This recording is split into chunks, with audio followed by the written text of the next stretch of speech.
So I finally made an app with AI integrated in it.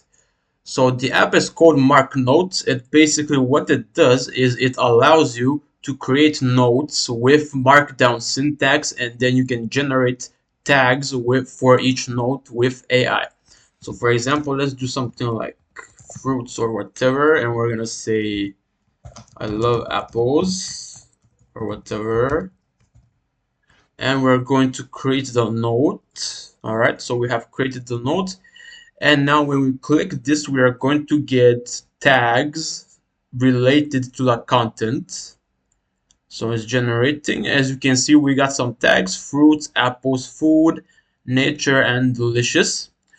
So basically how the AI integration works, I am using a Hugging Face model from where which I'm using to generate the tags, and also I'm using transformers.js.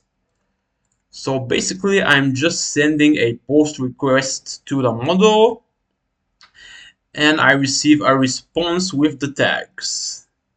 Alright guys, so this is a yes, simple app, but I think I actually like this app because I think the markdown is interesting, and also I was finally able to integrate AI into an app, which I am very happy for.